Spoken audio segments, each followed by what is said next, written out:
And all righty. So welcome everybody to Wisdom Wednesday. I'd like to take a moment, first of all, to reflect on this day in African American history. Roy Wilkins, civil rights leader and former executive director of the National Association for the Advancement of Color People, NAACP, died on September 8th, 1981 in New York City at age 80. He was born on August 30th, 1901 in St. Louis, Missouri. The Leadership Conference on Civil Rights was founded by Wilkins, A. Philip Randolph, and Arnold Aaronson in 1950. Wilkins stepped into the chief leadership role of the NAACP in 1955 as executive secretary.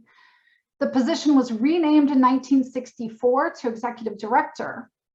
He would go on to serve as leader of the NAACP for over 20 years until his retirement in 1977. Wilkins, as head of the NAACP, provided national leadership for the organization as it was advocating for Americans during some of the most difficult, challenging, and history-making years of civil rights in America. And now on to today's presentation. I'm Jenny Abel, a member of the Professional Development Committee of the African American Employee Resource Group. And in extension, I work as Financial Security Program Manager in the Human Development and Relationships Institute. Thank you so much for sharing your lunch hour with the African American Employee Resource Group, affectionately known as AAERG. The AAERG purpose is to serve as a resource for and foster current and future African American colleagues' success by sponsoring programming, providing collegial support, encouraging belonging, and raising a collective voice related to issues that impact employees' ability to thrive personally and professionally.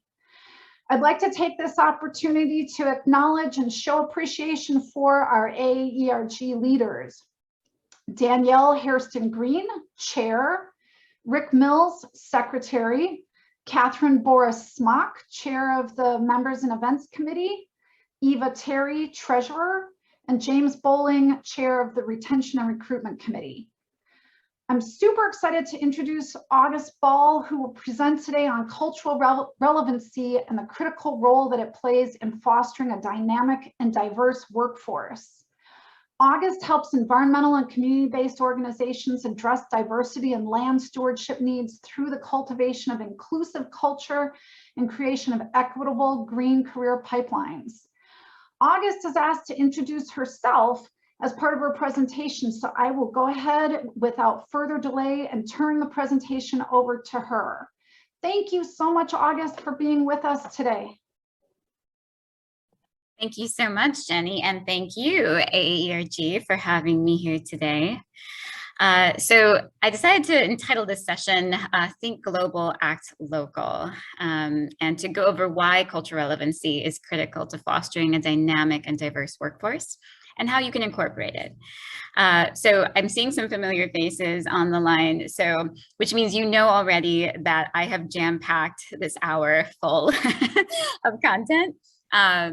Because I want to make sure I'm able to share with you all some critical pieces.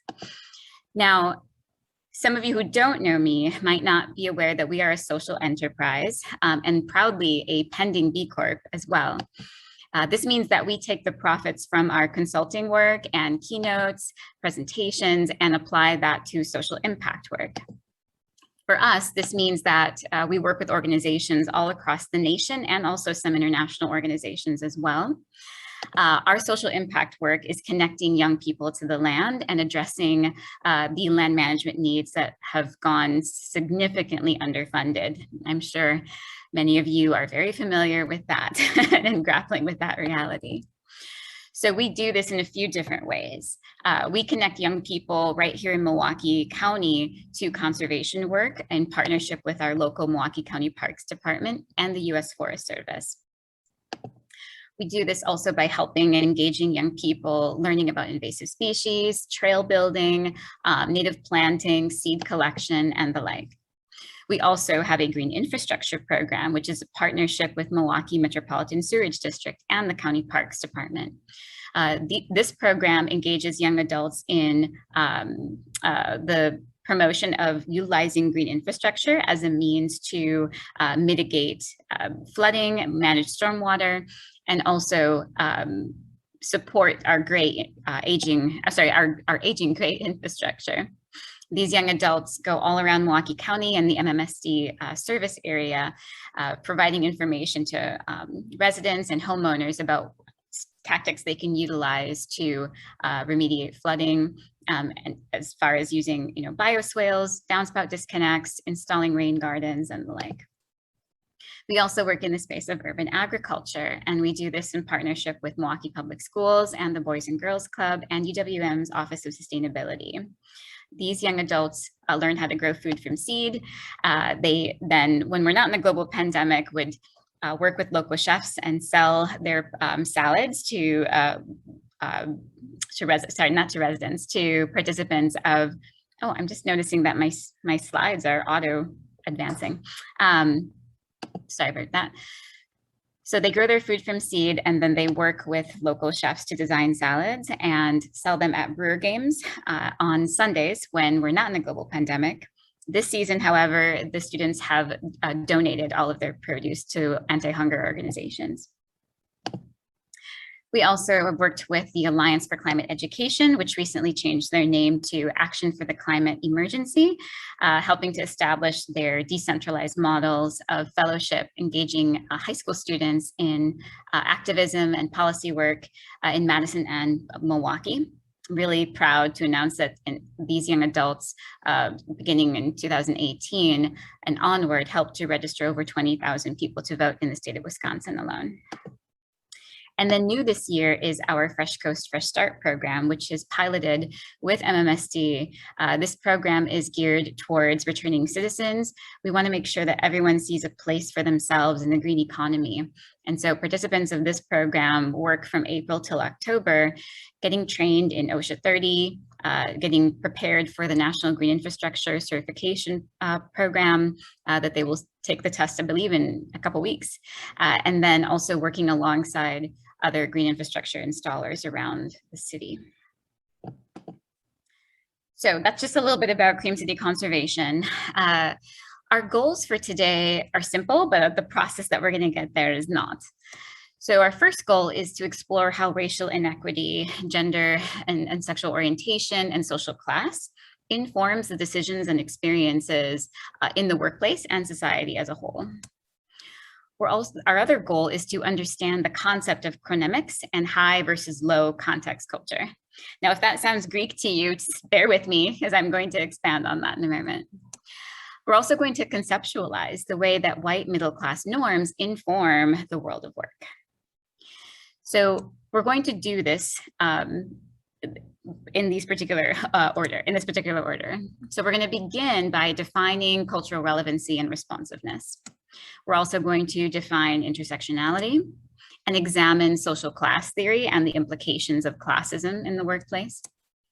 As I mentioned, I'm going to introduce the theory of chronemics, looking at both polychronic and monochronic cultures, as well as introducing high versus low context cultures. Both of these components are critical in understanding and navigating effective communication in the workplace, but also in relationships, both globally and nationally as well. And then finally, we're going to establish some shared language and understanding around what it takes to cultivate and maintain an inclusive and equitable working environment. In order for us to do this, though, I want to make sure that we get really clear on the culture necessary and practice that by engaging in some group commitments. So culture gets set very fast, and I want us to be intentional in co-creating ours. So I'm going to offer some group agreements for your consideration. If you can agree to them, please do type into the chat, I agree. So the first one is that you'll commit to learning, not just here in this space, but after this session is done. The next is that you'll experience discomfort. Discomfort is catalytic to growth. And if this work were comfortable, we would be head and shoulders above where we are right now, and you wouldn't be in this webinar with me right now. Also to self-manage, take space, make space, so that we can, when we get to the Q&A portion, we want to be succinct with our questions and comments to make sure that we're creating space for others to share their thoughts and questions as well. The next is to seek to understand before seeking to be heard. And I know that's challenging, but we already know everything that we're going to know up until this point. So I invite you to seek clarity, seek information. The next is to offer amnesty in advance. A space is not safe simply because I say it is so.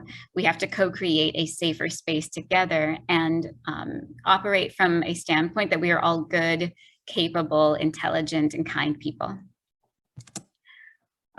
So that when we do fall short of our expectations, of our own personal values, we call in and not out. And our goal with this group commitment is that we stay in relationship. The hardest part about this work, twofold, is our own internal exploration, as well as maintaining relationships as we navigate through these rocky waters. The next is to maintain accountability. It's very difficult to offer amnesty when we are not, to those who are not accountable for their own growth. And lastly, but my most favorite, is that it is okay to be raggedy. I know this group is a very highly formally educated group, and there's a lot that's wrapped up in doing things accurately and perfectly and having the best words. I invite you to take this lunch hour to set that aside just for a moment and not spend so much cognitive energy worrying about how eloquent your question, your statement sounds, but getting your thoughts, your statement, your question out into the open during our Q&A. So if you can agree to these group agreements, please do type into the chat, I agree. And if not, please do raise your hand so we can dialogue on where I may have lost you. Okay, I see the commitments coming in, awesome. All right, friends, so cultural responsiveness and relevancy is our ability to learn from and relate respectfully, impactfully with people of both our own culture and those of other cultures as well. And a culturally responsive environment produces a workplace that is inclusive and equitable and supportive for both internal and external stakeholders, so your employees and also clients and constituents of your organizations. Intersectionality is the interwovenness of the various components of identity and humanity. So class, race, ethnicity, sexual orientation, gender, all of these components compound the human experience. And intersectionality helps us understand the compounding effects of both oppression and privilege. Now, the term intersectionality was coined by Kimberly Williams Crenshaw, an attorney who was seeking to describe the duality, the multifacetedness that were the experiences of Black women in conjunction with the judicial system. It has gone on to be expanded as a lens through which we can see how power comes and collides. It's also the acknowledgement that everyone has their own unique experiences with discrimination and privilege. Take a moment to think about your own identity. What social demographics first come to mind when you think about yourself? So think about those, and then I would like for you to consider, how did those identities influence your life? So if you can take a moment to put that into the chat. When you think about yourself, what social demographics first come to mind when you think about yourself? And how do those identities influence your life?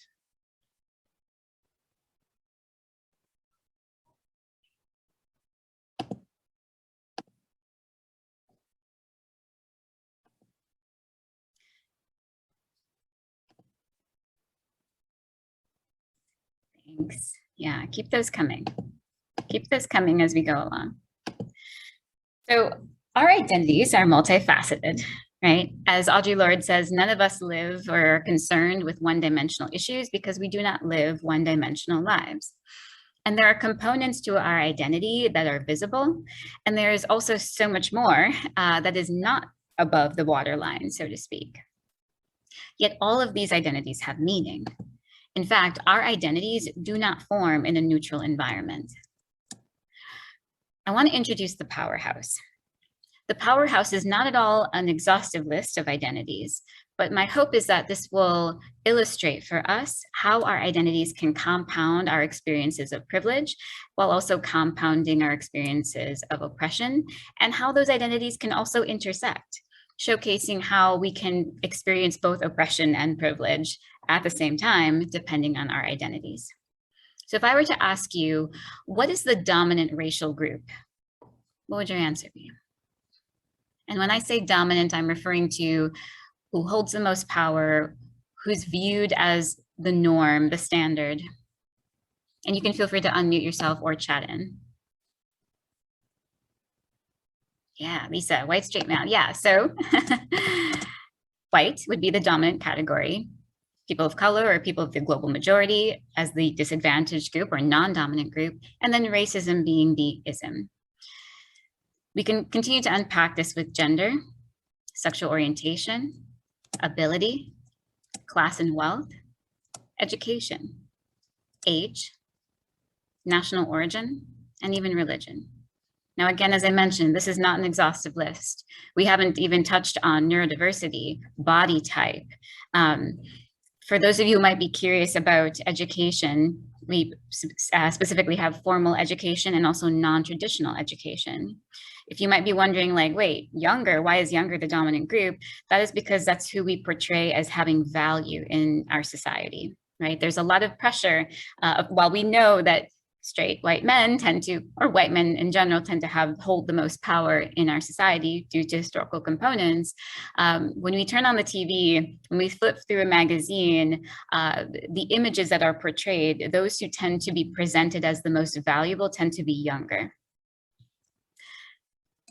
Now, this powerhouse serves as the foundation for cultivating bias and also for cultivating inequities. Oops. And unless we are actively working to dismantle the powerhouse, everything we do is in support of it every day. So the powerhouse is like a software running in the background of our minds, of our interactions in the world, right? And so it takes a lot of work to consciously pay attention to this, especially if your identities tend to show up mostly in the dominant group, right? If you are in the non-dominant category, these might be components that you couldn't get away from if you tried. So what then is an intersectional analysis around identity? An intersectional analysis requires a shift from the single ground perspective to an analysis based on the assumption that an individual's experiences are based on multiple identities, and that can be linked to more than one ground of discrimination or privilege. I want to go over some examples of inequities because we can't work to build an equitable workforce, environment, society, unless we actually understand how inequality is showing up. Right now, it's legal to fire, evict, or deny services to anyone who is LGBTQ in 30 states here in the United States. There is no legislative ban on doing so in 30 states. Family leave laws also do not extend to same-sex couples in many states, including Michigan, North Dakota, and Virginia. There are also significant discriminatory adoption and fostering policies, such as being able to foster a child with a same-sex partner, but when it comes to adopting the child, only one of the adults is allowed to be the legal parent. And right now, there are 5 times as many LGBTQ parents willing to adopt than there are children in foster care, which means we could literally solve the foster care crisis today if we simply imparted equitable practices. In addition to this, we have some legislation that has also contributed to inequality. Business loan discrimination for women who were not allowed to get a business loan without a male cosigner until 1988. And that spousal rape was not considered illegal until 1993. Credit card discrimination, where women were not allowed to have their own credit card until 1974. And workplace sexual harassment was also not illegal until 1980. And this tends to surprise folks, but Black women also did not get the right to vote until 1965. So again, our identities absolutely intersect and overlap. But let's talk about socioeconomics. Now, how do most Americans, or have most Americans, to your knowledge, get their wealth? Where do you think their wealth comes from, friends? And feel free to either unmute yourself or put it into the chat.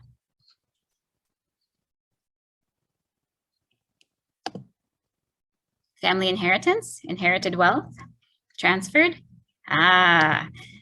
Home ownership, ownership of property. So all of those are aligned with that, but they have to get it from somewhere, right? Even if they inherited it, where did their family get it from? So most Americans acquire their wealth through property. Let's talk about who has had historical access to property. Redlining was established to discount particular areas based on racial and ethnic demographics as high risk for mortgage failure. And so specific areas around the nation were designated as either best in class and were blue lined and green lined, or considered red lined and detrimental or on the decline if they were yellow. This meant that for any of the red-lined areas, you could not get a home loan, a backed home loan for those particular areas. In addition to that, the blue and green-lined areas at the time were restricted to those only who were designated as white. So if you've ever wondered why our suburbs across the nation are so white, that's not by accident, that is by design and through direct legislation.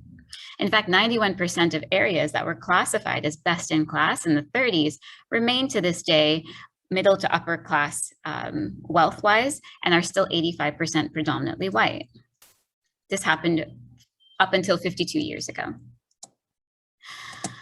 So the federal government backed about $120 billion in home loans that everyone, regardless of ethnicity, race, gender, et cetera, paid into.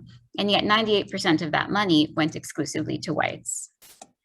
Non-white veterans were unable to utilize their education loans that they were promised for serving their country due to segregationist university policies. And Social Security was not an option for 75% of the Black population because they fell into the excluded categories of domestic and wage workers, which were often farm workers and maids. The Wagner Act allowed labor unions to monopolize and to legally discriminate on membership based on gender and race. And non-whites were not able to utilize the VA home loans that they were also promised and did not have access to mortgages due to racist banking and insurance practices, inclusive of racially restrictive covenants and redlining. So here's how this shakes up for us today. Right now, race is a stronger indicator of wealth outcomes than education. This means that white high school graduates are significantly over-earning college graduates of color. And how this manifests holistically is that white households hold 84% of the nation's wealth, whereas Black households hold 4% of the nation's wealth. And when we loop into this gender and marital status, we also see a significantly disproportionate outcome where white men's median household wealth is over $200,000, where for Black men, it's not even at $50,000.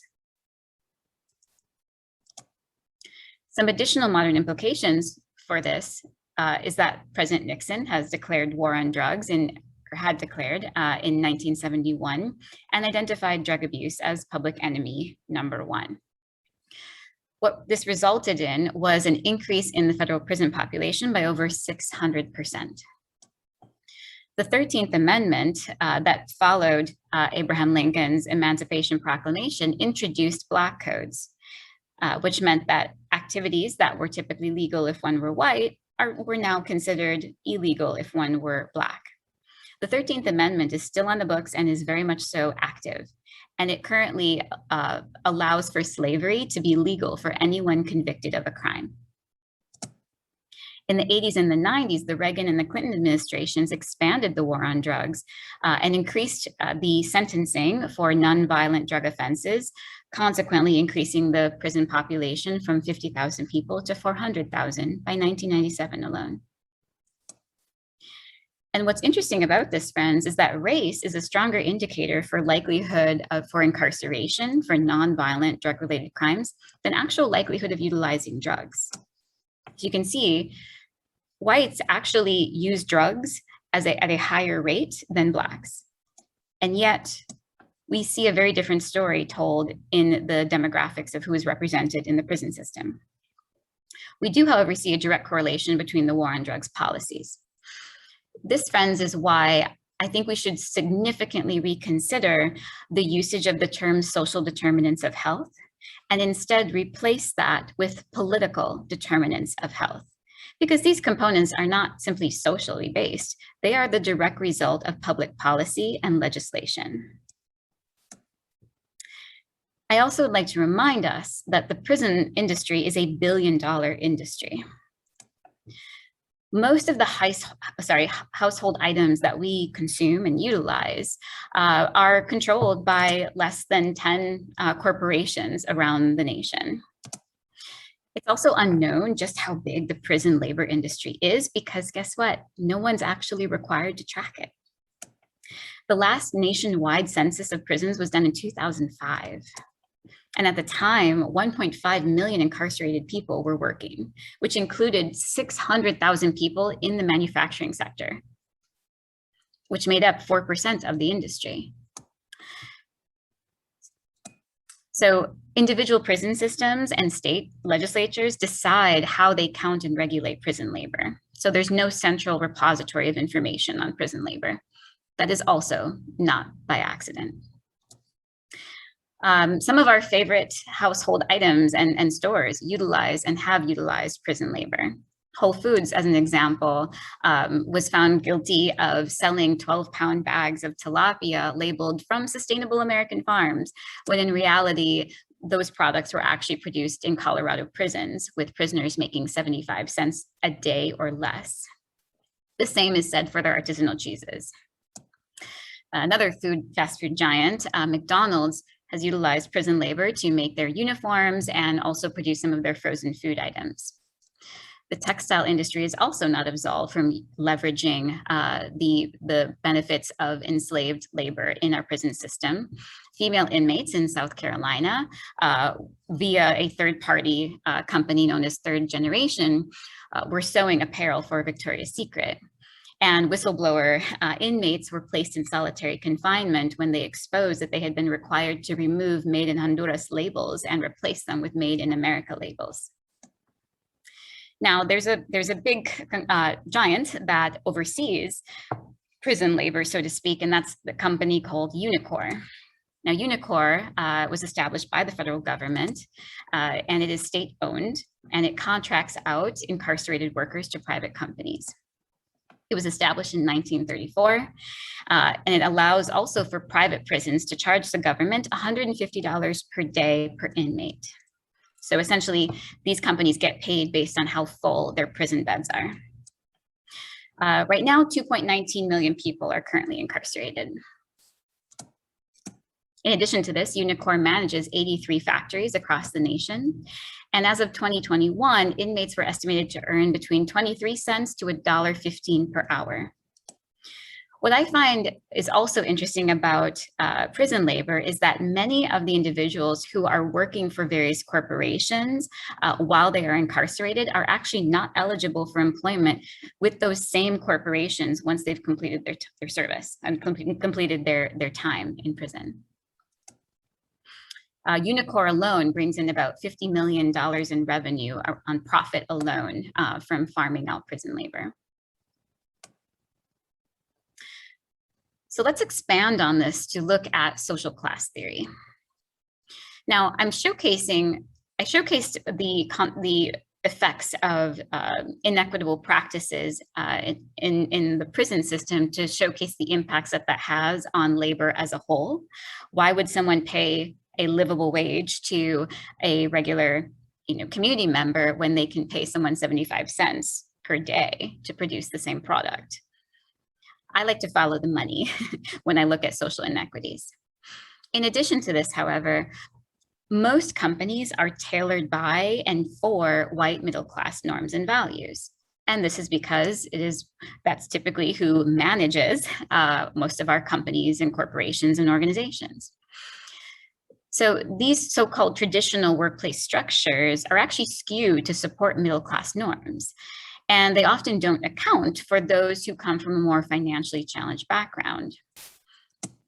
So the way that companies operate with regards to salary, education, time management, public speaking opportunities, even travel and education expansive opportunities are very much so created by bosses who were most likely raised with middle-class norms and values. And these middle-class norms and values can feel foreign to someone who was not raised under those similar circumstances. As an example of this, tuition reimbursement is one of the key problematic practices that many corporations and companies utilize and think that they are being equitable. But in reality, that's a very middle-class assumption that all staff have the capacity to upfront the cost of higher education and wait to be reimbursed. The same goes for attending conferences and other professional development opportunities. So those who come from middle-class upbringings are more likely to be equipped with savings, a basic understanding of financial planning, and also as a last resort, may have family members that they can lean on should an emergency come up. That's not a reality for employees who do not come from middle-class backgrounds and are not equipped with such springboards or backup plans. But let's talk about how these social norms and values manifest and where they manifest. Well, primarily it starts in the home. Our ideas about opportunities and resources around class mobility start very early via messaging that we get and reinforcement that we get from our parents or those who are our legal guardians. And we learn as children various hidden rules for survival. An example of this is also connected to discipline. Children who are raised in working class environments tend to have parents that will discipline them somewhat like this. August, knock it off. Don't ever do that again, right? Whereas someone from a more affluent and upper class environment may be corrected like this. August, now was that the best decision you could have made for yourself? What might you need to do differently to have a better outcome in the future? Now, for us as adults who come from families where we have dual socioeconomic backgrounds, maybe one parent comes from one particular background and another, this might be ringing true for you where you're like, oh gosh, that's why my parents, communicated that way. But what does survival mean? Well, according to Patrice Ingram, it depends on what social class you were raised in. So there's three key determining factors or hidden rules for survival. And Ruth Payne expands on this more in her Hidden Rules for Social Class theory.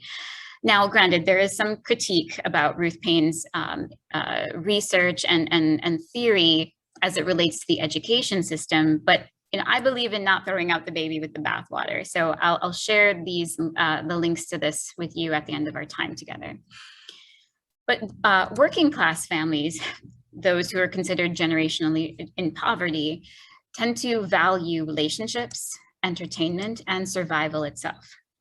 Whereas those from the generationally wealthy class tend to value financial security, political access, and also social connection. Those in the middle class, however, tend to value achievement, work itself, and self-sufficiency. These are the key drivers for society based on the social class that one may have been brought up in. Our school systems also do a huge job and play a huge role in reinforcing these structures. So we have middle class schools and we have working class schools and affluent schools. And these messages are also reinforced through how resources are distributed in the classroom, how teacher and student interactions evolve, as well as how parent and teacher interactions evolve. How this can play out, for example, will be in a working class school, a teacher might say, okay, Jimmy, you can go right ahead and use those crayons, but make sure you put them right back when you're done so the other children can use them. Whereas in a more affluent school, everyone has their own crayons and they don't need to share. Now, when it comes to school access, it's also important to note that only 3% of students come at the top universities come from the bottom economic percentile. Yet 74% of students at top universities across the nation come from upper to middle class homes. Again, this is significantly impacting who ends up in certain spaces and in certain roles and withholding certain power within society. This also means that working class schools tend to prepare students for working class jobs where they will have higher supervision and less autonomy.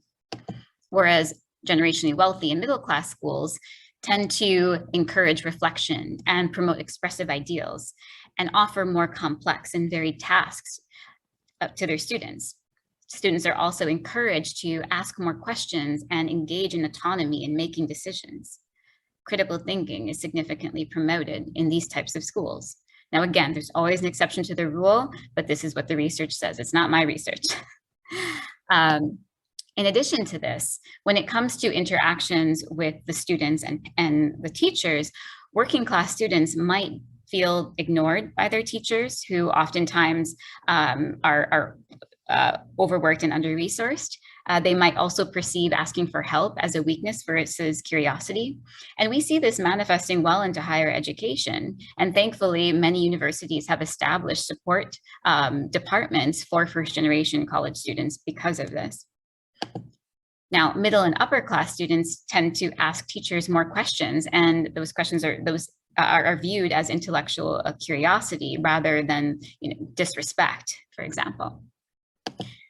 When it comes to parental advocacy, working class parents tend to have less knowledge that's required to advocate for their child's needs, whereas middle and upper class parents are more likely to take charge and influence their children's education. However, research shows that both parents are equally interested and invested in their children's education, but the skills to advocate are not equal. When it comes to the workplace, we also want to pay attention to how politics and behavior play a role into culture. We have the glass ceiling, and we also have to navigate with the realities of what a manager assumes an ideal employee would be like. As an example of this, the model minority myth is often referred to as a great example of how detrimental forms of racial oppression can be, even when we think the stereotype is quote unquote positive. So for example, Asian Americans or folks of Asian descent who are residing and working here in the US oftentimes find themselves quick to be hired at various organizations and companies, but are rarely ever promoted despite their output of work being high quality. And this is because of the stereotypes and racist assumptions about Asian Americans being non-combative and agreeable and non-self-promoting. Not qualities, of course, that are perceived valuable in leadership. Gender, as you can imagine, also plays a significant role in that. So there are two types of behaviors that are prevalent in the workplace: pro-social and political. Now, pro-social behavior tends to focus on collaboration and concerned benefit to all, whereas political behavior is self-advocating and leveraging social connections as resources. There is no good or bad type of behavior in the workplace here. It just is. Now, which behavior do you think is more prevalent for folks of the working class? And I'll bring that up again so you can see. Any guesses?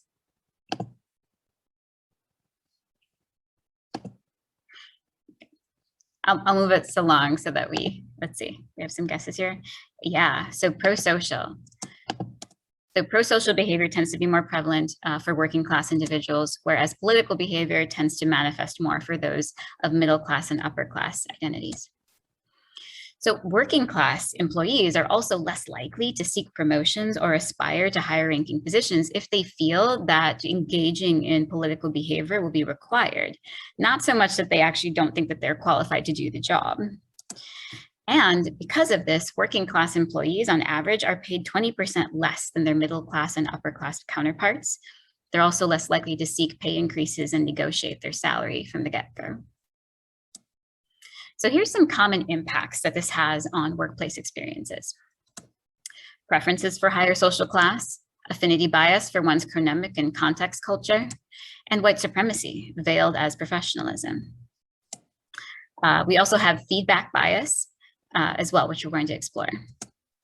So class advantage is showcased in numerous studies that show men, as an example, who depict higher social class in their resumes and their CVs tend to get a callback more often than those who don't depict high social class. Here's an example of what that could look like.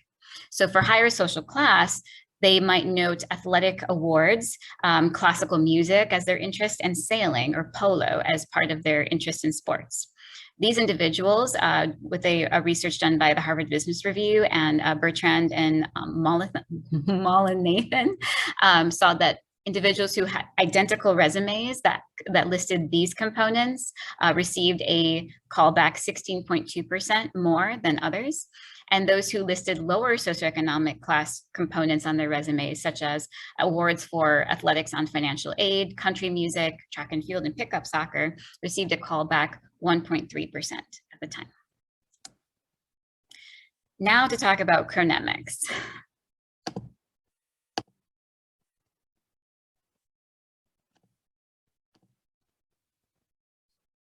There's one factor we all share and have equal access to: time.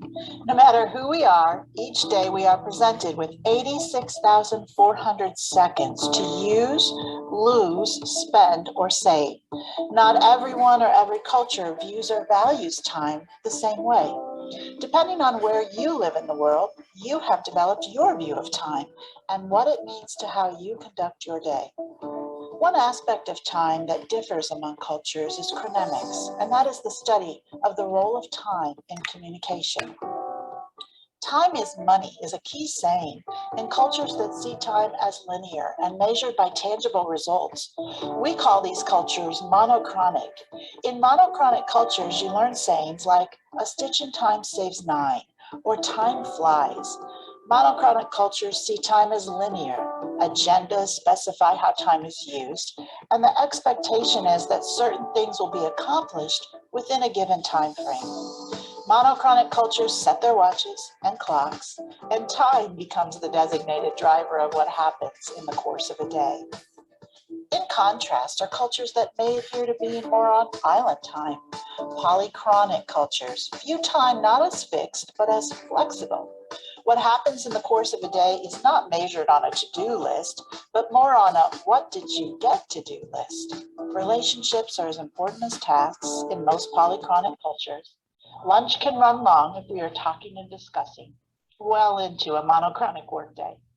Many things might happen in a meeting that do not relate to a proposed topic. Time is fluid and driven, not by the exact minute, but what is present in the moment.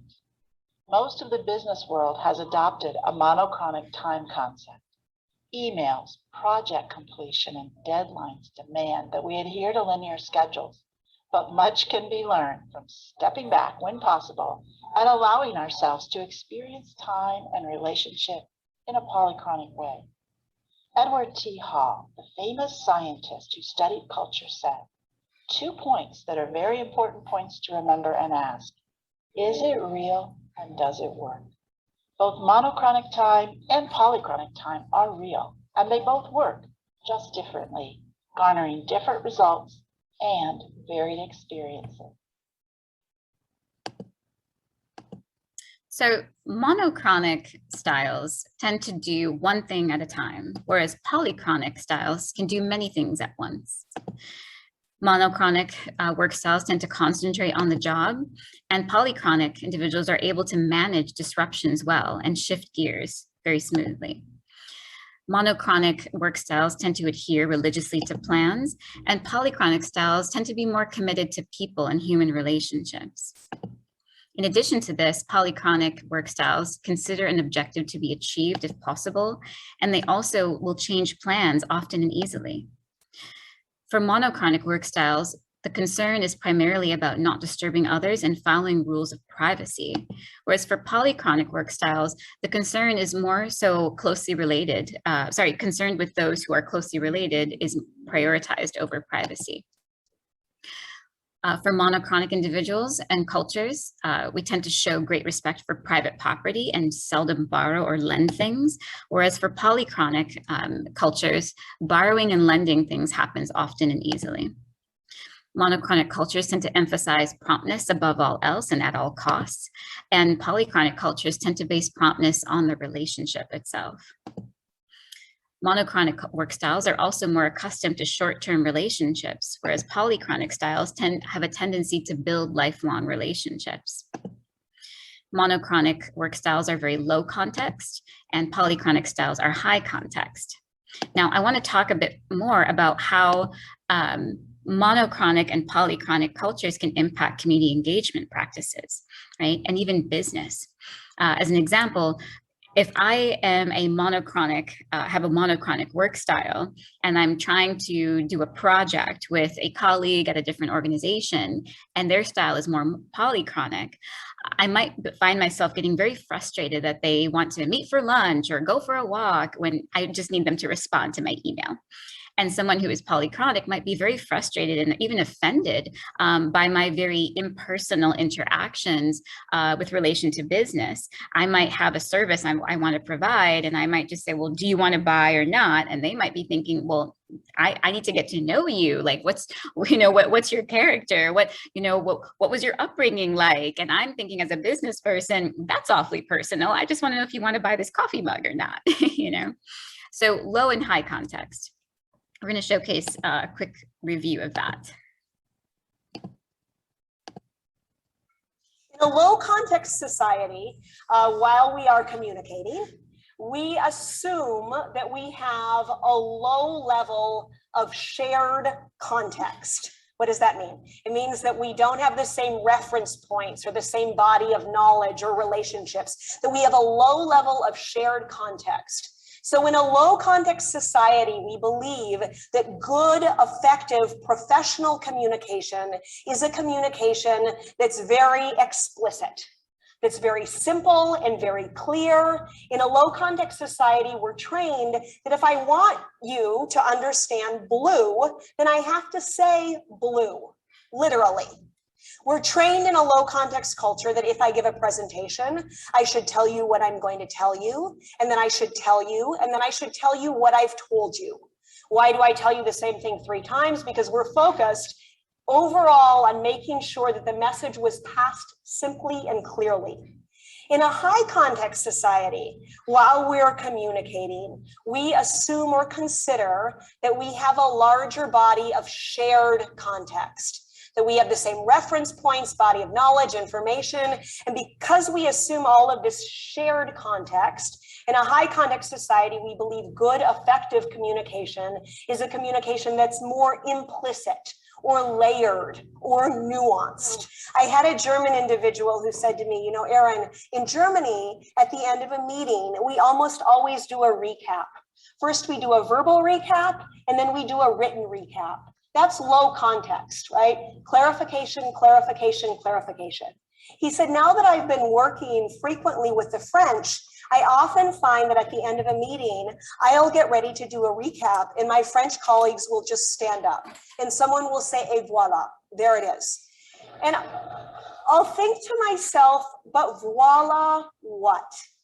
And then I'll be very surprised to see that it just seems that people know what's been decided, that they know what's supposed to happen next without going through all of those levels of clarification that I'm so used to in my own culture. I had a second example. I was doing some work a while ago in Istanbul, and I had a Turkish client who was telling me about all of these issues that he was having with his new American boss. And I said, when your boss was here, did you tell him what you're telling me now?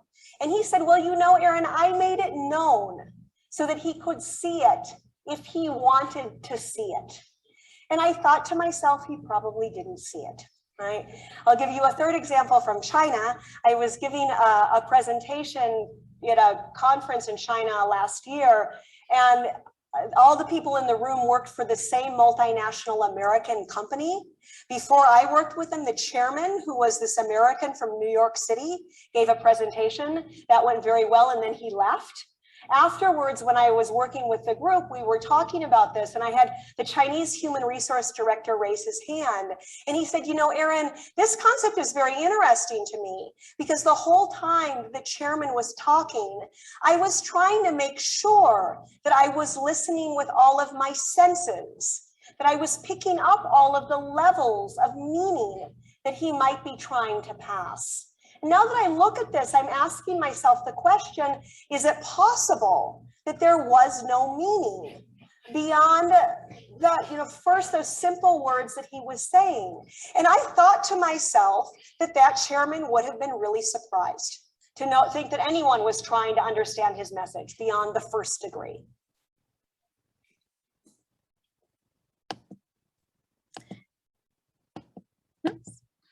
So high context cultures tend to feel responsible for their entire family, right? The value in the concept of face and saving face and strong public image is critical. And then if a person's face or public image is threatened, their whole group's identity is in danger, right? So some examples of high context cultures are the Chinese, Korean, Japanese, Arab, as well as for folks who are more in the low context cultures. Independence and individualism is emphasized. There's really not a whole lot of concept of saving face, and everyone is responsible for themselves. Now, think about how this might correlate to monochronic and polychronic cultures, right? Now, it is true that most folks of the global majority, people of color, tend to come from cultural backgrounds that are polychronic and low context. However, it's not a hard, fast rule, because if we look at Japan, we can see that they tend to be very high context and also very monochronic in culture, whereas France, for example, is very high context and also polychronic. What's interesting about the United States, of course, is that while we're talking about this from a global perspective, America being the salad bowl that it is, we tend to have these components intermeshed in our identities all across, you know, workplaces and social environments. So it's not necessarily limited, even though in the business world, the monochronic culture tends to be highly valued. A lot of us don't necessarily organically operate in that way. You may find in your own family that you might have family members that operate from a more high context monochronic culture, and you yourself might identify more as polychronic and low context, or vice versa. If we're not aware that these differences exist, we can tend to approach people with this frustration of like, why aren't you more like me or like the other people I know? I'll give you an example. I was visiting with a colleague of mine from Indonesia, and she was offering me tea, and I said, no, I'm all good. And she said, well, how about coffee? How about juice? And I'm like, oh my gosh, like she is really pushing this beverage situation here, right? And then what I realized was, gosh, if this was the other way around, and she were to be visiting me, and I said, oh, would you like some coffee? And I were to say, and she were to say no, I would have just gone on, made myself some coffee, and carried about, the conversation. And she may have left that experience thinking, well, gosh, that was kind of rude of August. Like she only offered me coffee once and then made herself some. So again, these are the unspoken hidden rules that we have to be mindful of, because sometimes they can be low risk, but oftentimes they hold a whole lot of risk for jeopardizing our sense of belonging and inclusivity. Bias and feedback. Now, most managers become managers because they're the best widget maker.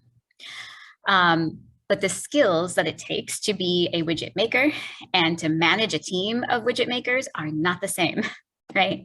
So what tends to happen is that because most managers never get training on how to give effective feedback, especially effective critical feedback, we avoid it, or we just give feedback very poorly. Here's how this can show up in real time. Vague feedback, right? Feedback that's not tied to any specific work outcome. Tim had a great quarter. What does that mean, right? How does Tim know? Like, what are the qualifiers? What are the metrics that are determining that Tim had a good quarter? Why did he have a good quarter? Team-oriented feedback, not helpful, right? Feedback that is oriented to one's team outcomes, not the individual's performance. Stephanie's team delivered an excellent final report. I have no idea what Stephanie did to contribute to that, right? And nor does Stephanie. Fixed mindset. This is when we label people as something. You're either good at math or you're not good at math. That's fixed mindset. Growth mindset believes that you can learn anything. This is feedback that is not focused on any specific task or accomplishment, but rather labels a person overall. Marcus is a great designer. Personality or style feedback. This is feedback that is focused on one's communication style or personality. At times, Sarah can be a little abrasive in meetings. There's a whole lot to unpack in that statement, right? And especially in connection to gender and leadership. Here's an example of some common feedback that I've seen with some of my clients. Lisa is such a great manager. She was instrumental in implementing our new customer relationship management system, making sure that everyone on the project was well informed about key dates and decisions. Lisa was also very proactive in her approach to the data engineering system, suggesting improvements to the system and volunteering to take on more than what was originally asked for. However, some people find that Lisa's speaking style and approach can be off-putting at times. While her work itself is impressive, sometimes her approach to working with others could be softened. In addition to this type of bias, we also have white supremacy veiled as professionalism. So we talk about how code switching is oftentimes a survival tactic for people of color and for women too. So you'll see here on the left, this European three-piece suit is by and large considered professional attire in our workplaces. Maybe not ours, because a lot of us work in the field, but you get the idea. But however, the sari or kurta, somehow, even though that's considered professional attire in other nations, somehow we don't have that same implication in the United States or in North America.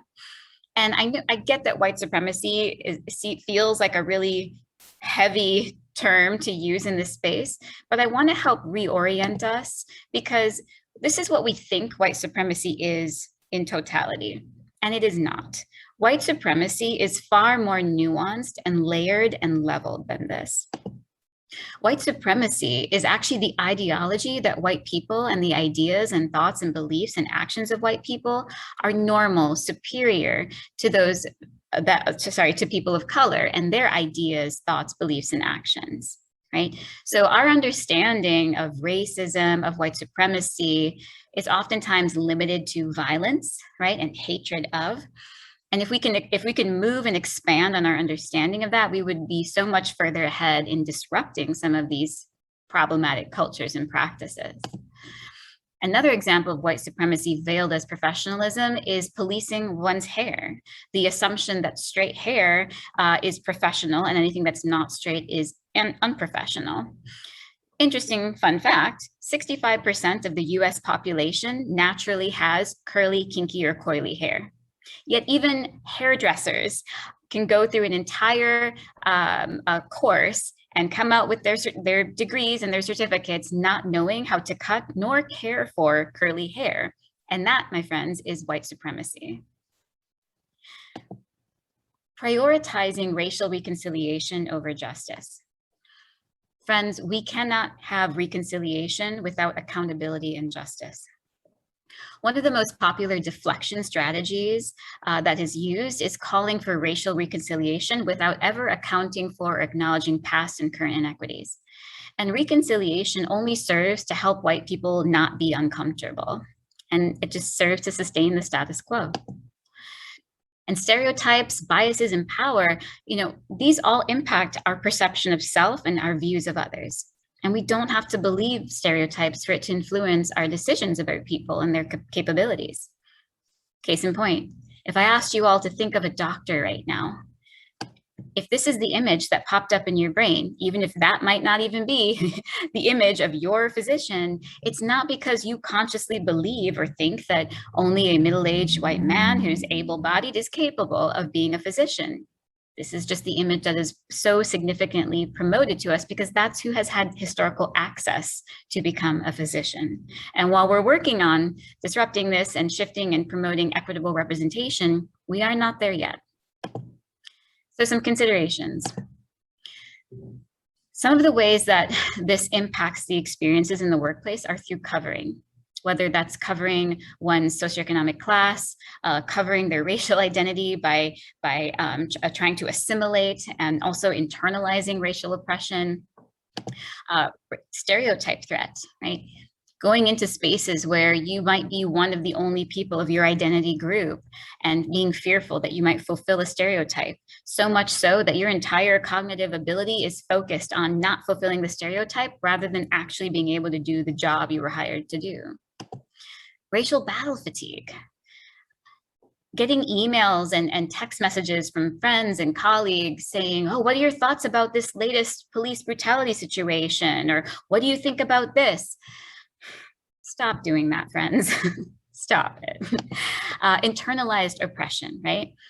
This can happen for anyone of a marginalized identity. Sometimes this can manifest as an example of another woman saying, oh gosh, yeah, I just don't know about women becoming presidents. I mean, I know how emotional I get when it's that time of the month. I have literally heard women say this. That, my friends, is internalized oppression. And this is often because the patriarchy and white supremacy culture tends to provide a false sense of acceptance for those who uphold those oppressive systems. So we want to manage for this cognitive overload. So we covered a lot. We talked about a lot. What do we do with this, August? Right? Where do we go from here?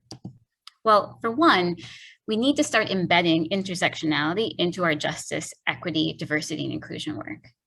This means that we have to identify what hidden rules are functioning in our organizations, in our departments, in our work teams. We want to evaluate our opportunities for accessibility. Is anyone unduly burdened or benefited from the current policies and practices that you're implementing? Mind meritocracy. The best idea does not win. We actually know this from research. So get rid of it. Measure efforts and success, right? How do you know you're succeeding if you're not tracking where you are and where you're going? Which also, oops, oh, sorry. Dear Lord, sorry. Which also means that you need to assess your employee experiences intersectionally. Not all Black women are going to experience your environment the same. There's a lot of different components to that, right? Is that Black woman able-bodied? Do they have a cognitive disability? What's their marital status or family status? And there's so many components that add complexity to our identities. We have to take that into account. And then influence the industry. Don't be afraid to be the first one to lead the charge, even if you're doing so imperfectly. The more we model moving forward in this work, even doing it scared, doing it imperfectly, making mistakes, stumbling along the way, you give permission for others in the industry to also get up and take action. Right? We're never going to do this work perfectly, friends. I don't do this work perfectly. I'm not absolved either. But we have to wake up every day and choose to decide that a better working environment is possible and to continue to work through that, especially when people are giving us the gift of information of how we can do this work better. Don't be defensive. Defensiveness has never helped anyone promote progress and justice and equity. And lastly, connect with talent early. If you are looking to diversify UW Extension, waiting until you have a job opening to diversify your talent pool is far too late. Start connecting with middle schools, high schools right now. Let them know about career opportunities that are going to be available to them in the next 5 to 10 years. Have a succession plan. that's what I got for you, friends. I'm happy to take any questions or comments at this time.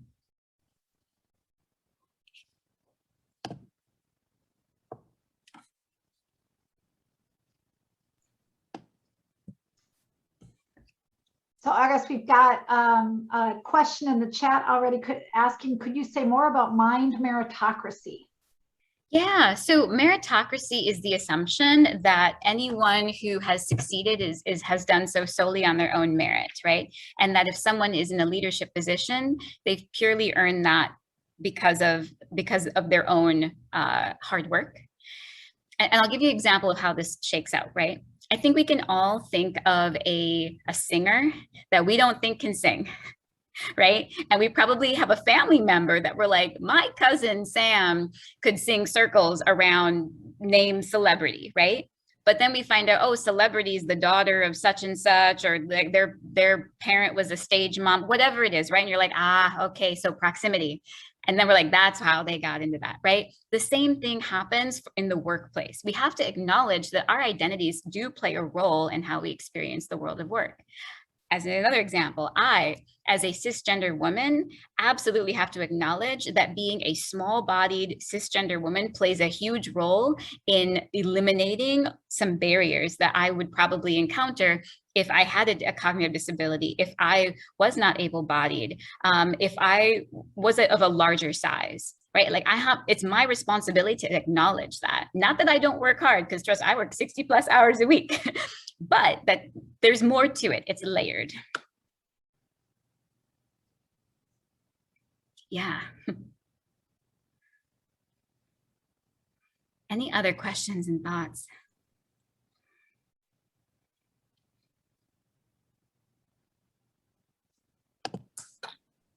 I guess your presentation really got me thinking about how when I was working in the county with extension, many of our partners, for the fair or for special events would use our local prison population to help with the heavy lifting. And I thought, it's not just those big companies, it's some of the work that we do. And I was feeling very like, I don't know how to tackle that on a local level, right? It feels like the system is very much responsible for how all that happens. In that's, I was just wrestling with, the guys who are in our local prisons.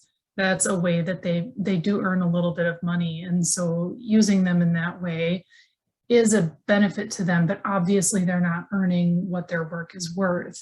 And so it's that struggle of like, do we continue to use it, or do we boycott that service, or, how do we, or is it really just about speaking to that higher level where we advocate for better pay for those services? Because these issues are not one-dimensional, I don't believe that the solution is one-dimensional, right? So yes to all of that. I think, yes, advocating for fair pay for work. Also asking ourselves the question of, would we hire these individuals once they've served their time to do the same work, right? That's my biggest bugaboo with corporations that utilize prison labor. As an example, Oriental Trading is one who will utilize prison labor to manufacture their knickknacks. And then those same folks are not eligible for employment to do the exact same thing they were doing behind bars.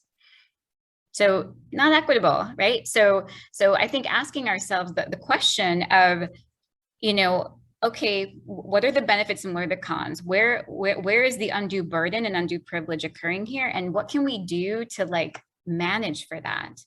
And oftentimes, the answer is literally changing the law.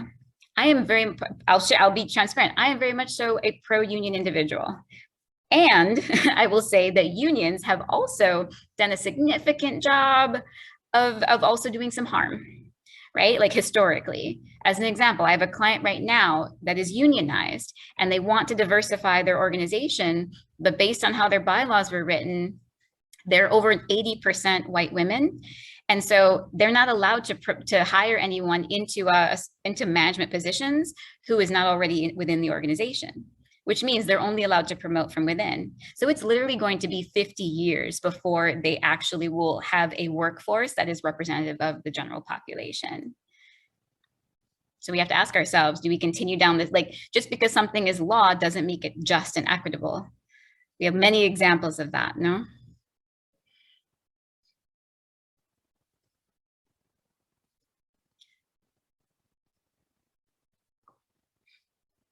Yeah.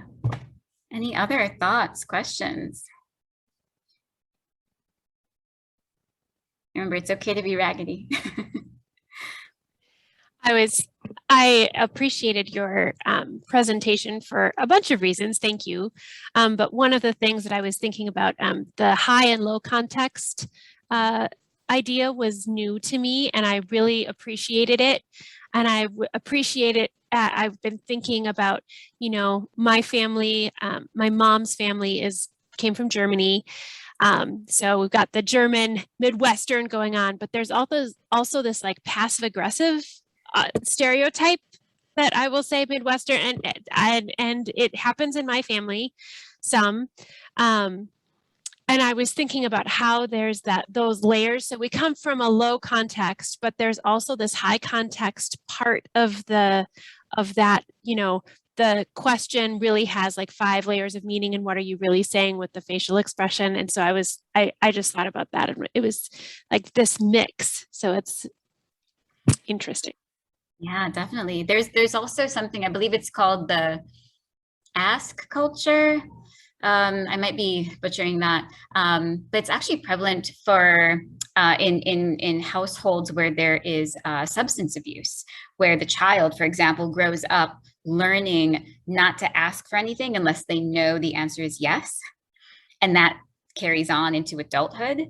If I can find the link to this research, I'll share it with Jenny, with you all. But again, right, this is the intersectionality of our lives, right? And we think that, you know, oh, that was childhood, oh, that's my family. We bring that with us into the workplace, whether we like it or whether we want to or not.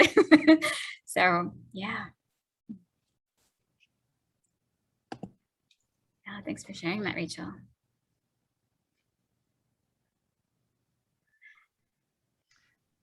August, I'm just looking in the chat. Rick had a really good comment. Just want to see if you want to add to what he put. Pluralism, duality, both can exist at the same time. I love when engagement brings this dynamic to a situation. It's an opportunity to learn that both are valid and one is not better or worse. Speak to this as a way to interact and celebrate. Okay, sorry. I see one question I can answer really quickly about gender and sex. So gender is a social designation, a social identity. Sex is a biological component. It's a medical distinction. People use them interchangeably. I don't recommend that. They're not the same. Okay. Oh, in terms of identifying social determinants, they're related. They absolutely determine. So for example, someone who is a trans woman will walk through the world as a woman and experience similar, you know, oppressive, you know, experiences as a person who is born with the sex organs of a female. However, their experiences may also be compounded by the fact that they are trans also. So yeah, gender and sex are, I don't subscribe to them being used interchangeably, but they are simply additional components to one's identity. Okay, and I'm so sorry, Jenny, what was that other question? Let me scroll up a bit here. So pluralism, duality, both can exist at the same time. I love when, sorry friends, when an engagement brings this dynamic, it's an opportunity to learn that both are valid. Speak. It's a way to interact and celebrate. I'm not sure I understand the question, Rick. Can you expand on that a bit more for me? I love the statement and I agree with it. Thank you, August. I'm all tied up here, just finishing lunch. I was thinking when you first opened the conversation, you talked about A lot of the bias where we get what we have, we're socialized with this, and what we know from being socialized makes it difficult for us to see difference in multiple ways. It's one way or the other. And with that comment that you made and a couple of your examples, I was wondering, have you seen or been involved in ways in which dialogue can be positive, non-defensive, just removing all of that personal ego baggage that comes with one's place in an organization or in the world?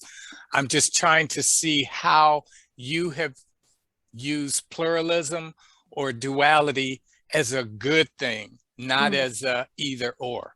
Yeah. So, well, yes. So I'm going to talk about the environmental movement and politics in just a second. What I also want to talk about and highlight, though, is that having a culture that is culturally responsive does not mean that dissent never happens. Quite the contrary, right? Actually, to have an environment that is inclusive, that is equitable, dissent actually should be coming up quite often. It is what we do with that dissent, how we navigate through it, is where the magic lies. Because without that, we end up just operating in lockstep, right? Where we function from a place of fear of dissenting. And so we do the Midwest nice thing that Rachel pointed out. Don't say anything in the meeting. And then we get into the lunchroom, we're talking all kinds of smack about the person we didn't agree with. And it's like, this is not helpful, not healthy, right? So I often, even with my own staff, I do my very best to remind them that we want to use gossip for good and mind the power of gossip and ask ourselves, what are we truly trying to accomplish here? Are we gossiping because we're trying to build a connection and build a sense of community? Or are we gossiping for seeking out personal power? Either way, there's healthier means of doing that, but we do that when we don't think we have other options.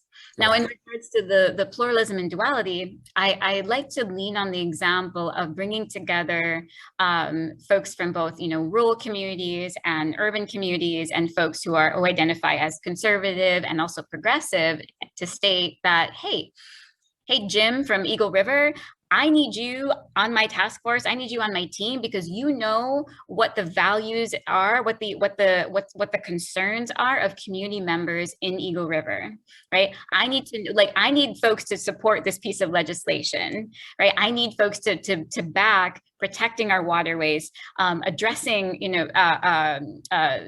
runoff, right? Like I need a team, right? And I don't have a connection to that community. You do. You understand the language, you understand the value system, you understand the community. So I need you, Jim, right? And also, Tabitha from the east side of Milwaukee, who's totally tapped into the crunchy granola vegans, right? Like, I need you too. Help me mobilize the crunchy granola vegans in getting this legislation passed and bringing, so that's the kind of stuff that, yes, is there a space where we're like, okay, now here we need to talk about where we don't align, but there are far more things that we align on than not.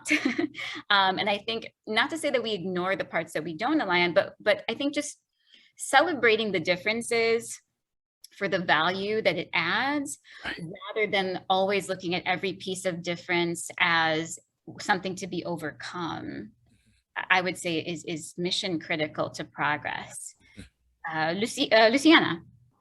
Actually, August, Danielle put a question in the chat first. I wonder if we could address her question and then go to Luciana. Sure.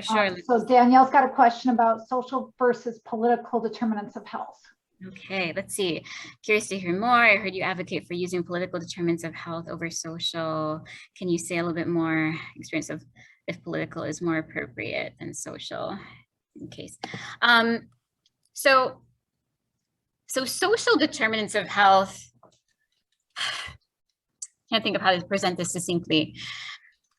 So if we say, for example, if we say, well, folks of this identity group tend to be, okay, I'll use maternal outcomes for Black women as an example, right? And we know, looking at the data, that Black babies die like 120% more than white babies before their first birthday. That's a social determinant of health. A political determinant of health is asking, why is that? Is it just that Black mothers aren't taking care of their babies? Or is it the extreme amount of stress that Black women are under? Is it the fact that white physicians don't believe Black women when they bring their babies in, they say something's wrong? Is it that we don't have enough Black doctors, which we know is a key factor in solving for some of those demographics, because they have historically been locked out of the medical field, right, of becoming physicians. So that's why I say political determinants of health. What policies, what pieces of legislation can we trace back that have produced this outcome? Because social is Native Americans, for example. We know that substance abuse is significantly overrepresented in the Native American community, right? So we could dismiss that by being like, oh, that's just how Native Americans are. They tend to have a substance abuse problem. And I think all of us on this call can realize how absurd that statement is, right?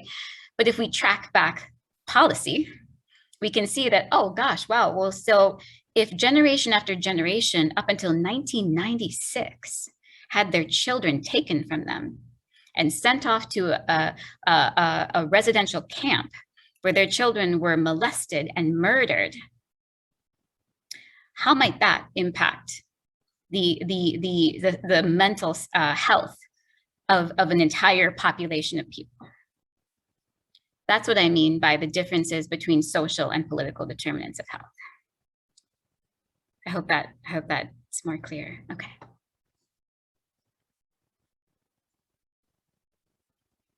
Yeah, Luciana. Yeah, thanks. I think this is raggedy, and it might be a question or comment, not a question. But throughout this, I was thinking about, there's a book, The Languages of Appreciation in the Workplace, but really it's love languages for work. That there's a group in Extension reading about, like, and so it has the idea of like, how do the people you're working with like to receive appreciation? It might not all be like a public award or something. So I was thinking about how that gets at aspects of culture, right, and identity and experience. But also then thinking about some of the things you talked about today that seemed like to really richly influence and probably influence appreciation. So I was like, is there a different layer to be getting at as opposed to appreciation, or does it like all just meld together? So I'm going to try and I want to make sure I understand what you shared accurately. So am I hearing you ask, like, what do we call this stuff? No, okay. No, I think it's more like, okay, there's differences in how people might want to be appreciated in the workplace, but then there's also these differences that you talked about with time and yeah, like the chronemics thing and social class and how that influences the experience in a workplace. So I guess I'm just saying, I think they're connected. And is one like more important or like at the root maybe of the other? It is my belief that white supremacy is at the root of the problem. I think these components that we talked about, this intersectionality holds equal footing, right? We do know, of course, that yes, race is a key determinant factor of thriving. That does not mean, however, that like this now becomes like the oppression Olympics, and that's like, well, I suffer more than you suffer. Like that should not be the goal, right? Like the goal should be to manage for equity, to manage for justice, to constantly be asking this question: who is unduly burdened and who is unduly benefited by this decision, by this action? If we can just, anytime we're making a decision, just ask ourselves that. And if we don't have the answer, asking ourselves, whose voice is missing in this room, right? Whose voice is not present as we begin, who's going to be impacted by this decision? Who's making the decision? Are they all here today in this space? Do they all have equal power in contributing to the decision that's going to be made? Like, we got to start asking better questions, right?